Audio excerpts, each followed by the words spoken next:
On October 30th, 2022, a chilling 911 call came through the Aurora Dispatch Center in Colorado. The dispatcher's calm greeting was met with frantic, trembling whispers. What is your first and last name? Joseph Castorena. Tell me exactly what happened, Jessica. My ex-boyfriend has restraining orders, and he's not supposed to be here around me with this house. And I just found his jacket here, his jeans, and his keys here. Okay. In my closet, hiding. Okay. And I believe he's in the house hiding somewhere. Because he wouldn't leave his Hummer keys in way in my house. Okay. Give me 1 second.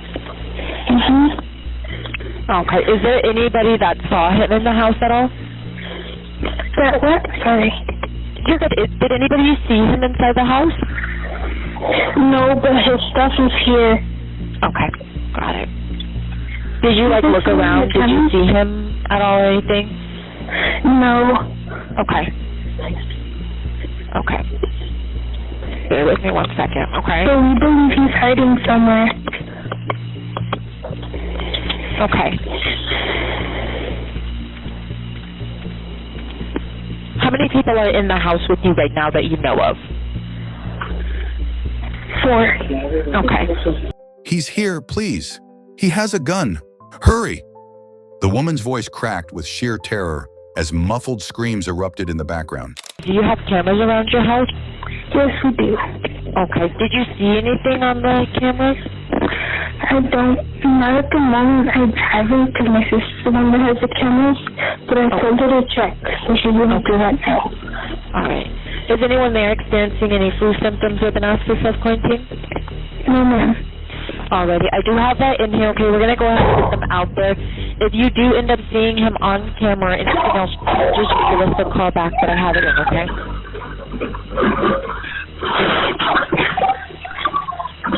What's going on, Jessica?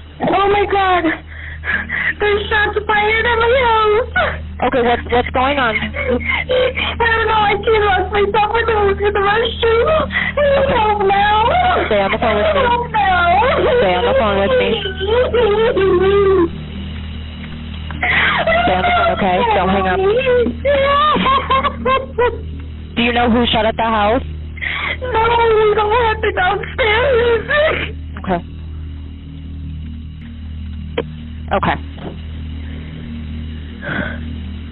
How many shots did you hear?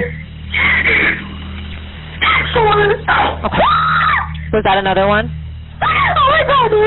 Okay. Okay, stay on the phone. Stay away from the doors and the windows, okay? Okay, where is everybody else? I don't know. Okay, Jessica, take a deep breath. I have this in, okay? We're getting them out there. Just stay on the phone with me.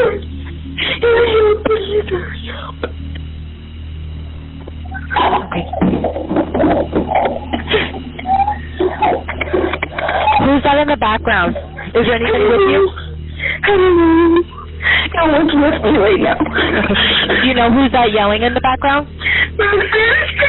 Okay.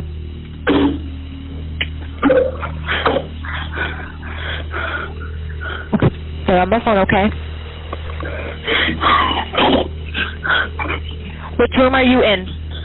Are you in the bedroom or the basement? The first room? Okay. I need you to get down on the ground, okay? Get on your stomach for me.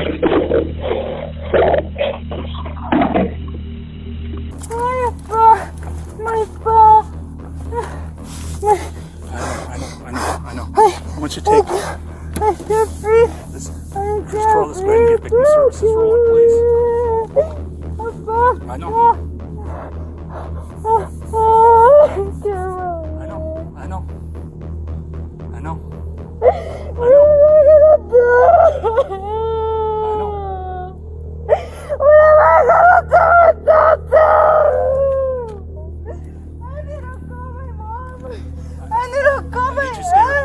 I need you to just relax for me, okay?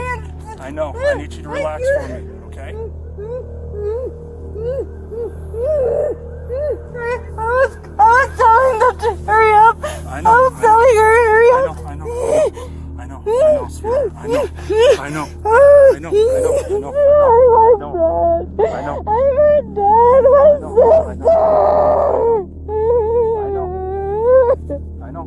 We always called you guys. Always called you guys about him. Always coming here, doing this and that. You guys don't arrest him. The dad, the dad and the mom always spells him out. It's always the same. The same shit. What the? I just couldn't leave it.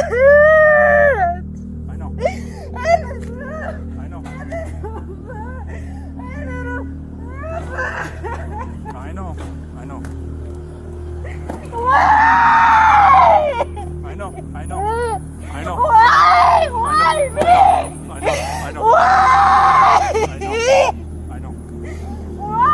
Why?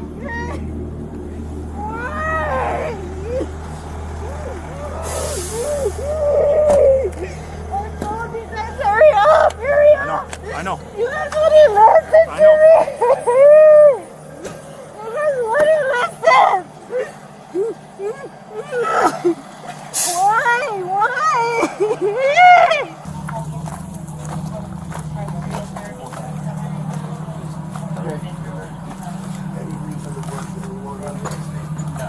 So, dispatch. How many do we have in there? Children inside that bed that are they're good. Untouched. Okay, so Kids don't need anything. Kids don't need anything. I'm here, Sergeant. Mom of these two little ones. I think those are her sister's kids. Oh, there you are. Yeah, I think those are her sister's kids. So. Well, there's the sister. She's dead. So, can we get those kids out? Yeah, We're gonna hold here. We need to work on getting those kids out. That lady. We're gonna get them out a different way than Danielle and this. Charlie would take care of those two kids. Okay, we need to do it. Okay. Post haste. You want us to leave any stuff in there? Polly, have we, where we asked for? Have we done a backyard? We have not done a This backyard. is open. No, because she came in after I came in here, and I had to get her out of here. Okay. So I did not do a backyard search. How many fire do we have? If she takes those two, you're gonna go watch Grab a blanket from the Is there any way to get them out of here without having them see? Let's wrap them up in blankets. We'll Okay. we'll probably just go out this way, cover eyes and head. We'll take the children's. Well, right now head to toe they're okay. Yeah. So we're green. Okay. I'm grabbing a blanket. I'm gonna hold it. Okay. Will you both transport in yours? Yeah, I'm just gonna hold the blanket here. Though. You're taking them to the hospital, right? Yes. Okay. As the chaos unfolded, 59-year-old neighbor Rudolfo Salgado Perez heard the screams and ran over to help. But Joseph executed him too, ensuring no one survived his wrath. The entire massacre lasted mere moments, yet its devastation would haunt the neighborhood forever. Amid the horror, Maria and her two small children were left alive, trembling and frozen, as she whispered desperately to the 911 dispatcher, who had heard it all. When officers arrived at the home on Geneva Street that night, the scene they encountered was beyond horrifying. The living room was soaked in blood, bodies lay scattered where they had fallen, and Maria sat trembling in a corner, clutching her two children in silent shock. The faint smell of gunpowder still hung in the air. Detectives knew instantly who they were looking for: Joseph Castorena. His name was on the restraining orders filed just days earlier, and his threats were well documented. But finding him would become a race against time. Within hours, the Aurora Police Department issued an alert statewide. They checked nearby motels, bus stations, airports, and reached out to his known associates. But Joseph was already gone. As detectives pieced together the timeline, they discovered that his escape wasn't spontaneous. It was planned. He had help. Thank you. Where's he at? He's over there. Over where? Over there. Where? He's running. He's running. She's saying he's running northbound. I'm trying to get more information.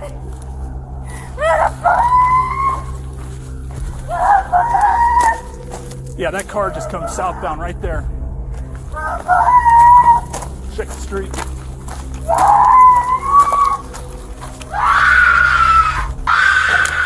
got one down, gunshot wound in the kitchen.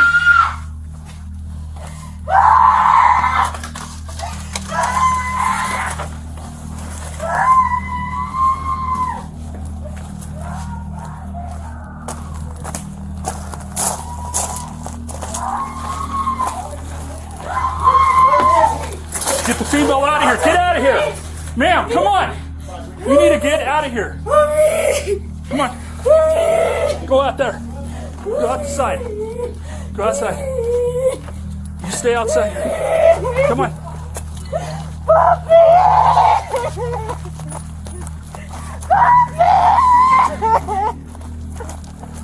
I'm trying to get one. What's he look like? Joseph Castorena. Well, what's he wearing? He's wearing a gray sweater. I don't know.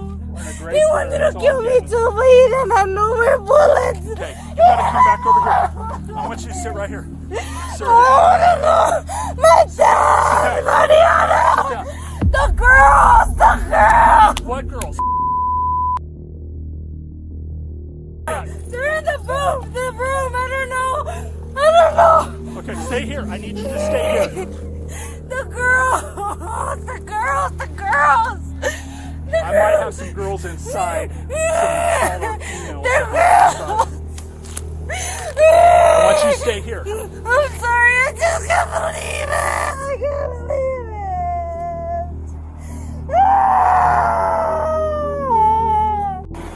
it. Here's the deal. I'm gonna be straight up and honest with you. We want to get in contact with your brother before somebody else from some other agency does, okay? I would rather your brother be alive and under arrest than to be dead or shot because he does something stupid, okay? Is there any way that you can help us out to find out where he's at? I already tried calling him. My sister tried calling him. He won't answer. Okay. Does he have any social media that he might be on right now? Why would his phone be hidden? Why would we be seeing stuff around here? What do you mean? As far as where he was last located. For his phone? Yeah. Like his phone here? Yeah. I don't know. Is there anything? Is there anybody that he would be living or going to someone's house around here or anything like that? I don't know. I just got home. I noticed my dad and mom were gone. They were over here. I called them. That had happened with Joseph. Okay, so are you cold right now? Yes. Okay. Oh, I'm scared. I'm nervous. Okay. Don't be nervous around us. We're here to make sure that things are good. So there's nobody that's in danger inside your house. Okay. Just my mom, my sister. I seen him earlier before I left to work. Okay. What do you mean? And how was that contact? How was that? I just seen him walk out the door. That's it. Okay. Was he mad? Was he angry? No. I think he said something about a haircut. Okay. All right. So here's the deal. If you're cold, here's the deal. I don't want you going back in the house because I don't know if he's in there somewhere. All right. And obviously, I'm not going to arrest you or anything like that.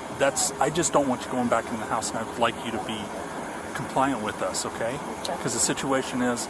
Well, see, I've never been in a situation like this. I'm like, I don't have my dad. My dad's the one that usually, Well, I mean, my deal is preservation of life, right? So, if you come out, maybe we can have you call the other females that are in there and have them come out of the house if you would.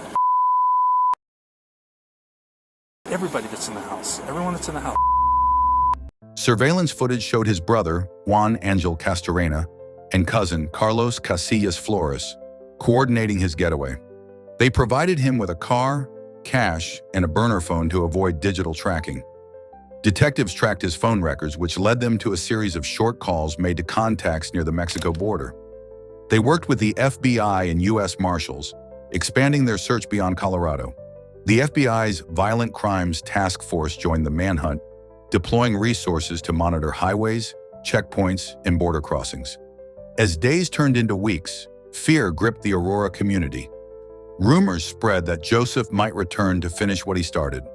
Victims' families were placed under extra security, while authorities assured the public they were doing everything possible to catch him. The investigation soon revealed that Joseph had fled to Aguascalientes, Mexico. His brother and cousin coordinated with relatives there, moving him between safe houses, feeding him, and keeping him hidden. Investigators worked tirelessly with Mexican authorities, tracing social media activity and financial transactions connected to his helpers.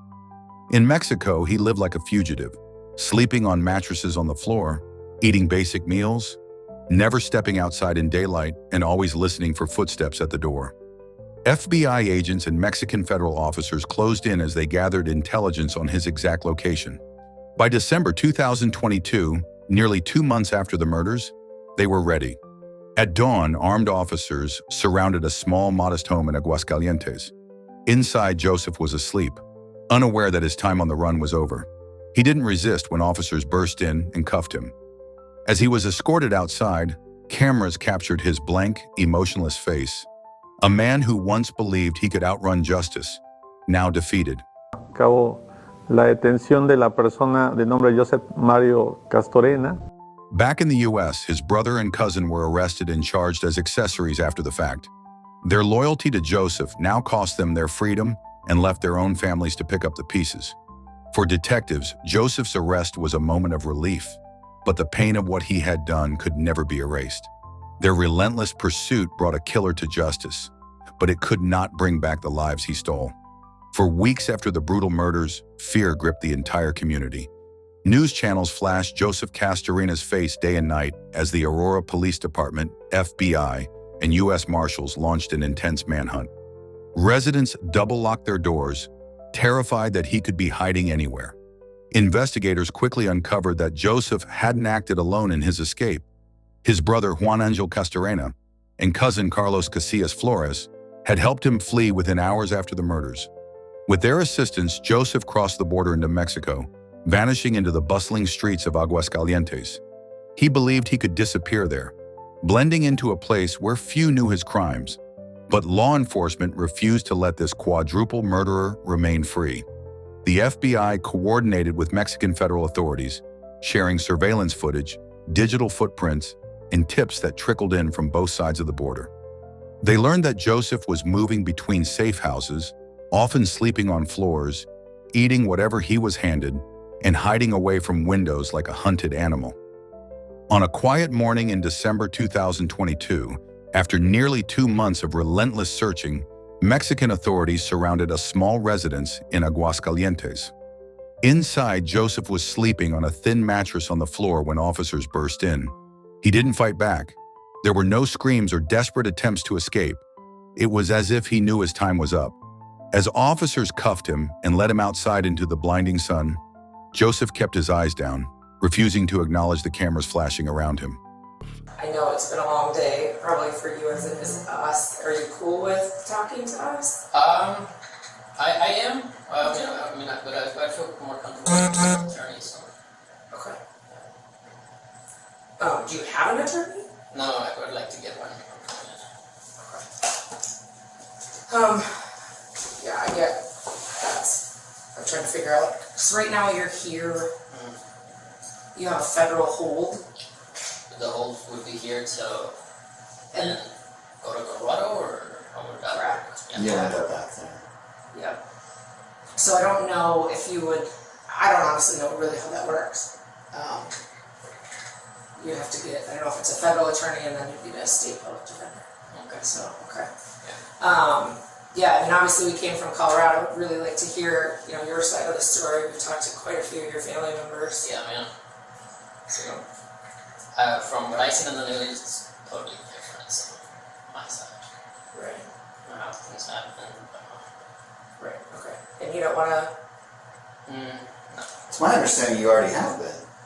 I've been talking about what's going on. Somewhat. You just don't want to tell us, or what? Well, I would feel more comfortable with an attorney, to be honest. It's just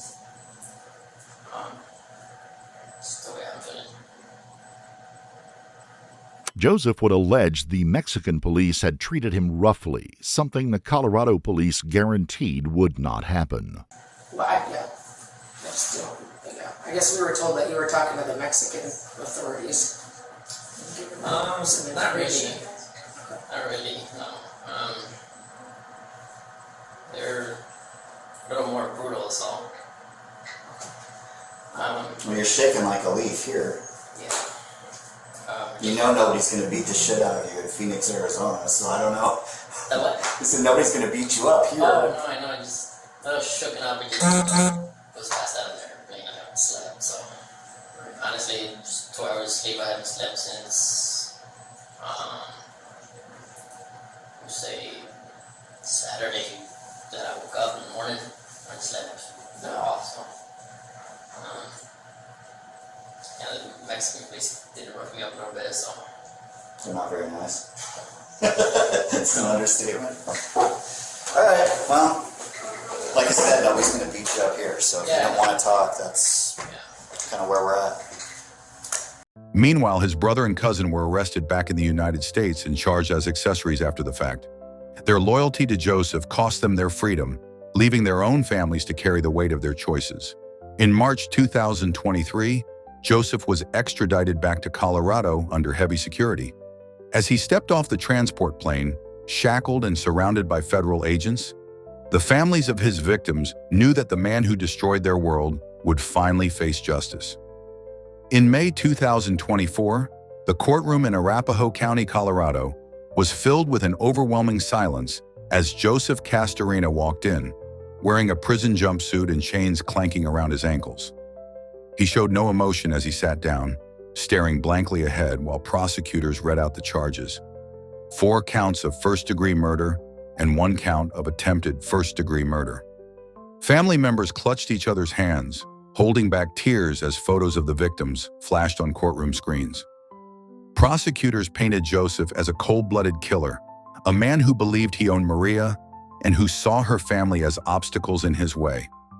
They played the haunting 911 call for the jury, Maria's trembling whispers pleading for help, the muffled screams, and the final gunshots that ended 4 innocent lives. Jurors shifted uncomfortably in their seats, many wiping tears from their eyes. It was a recording none of them would ever forget. The defense struggled to find a narrative to justify his actions.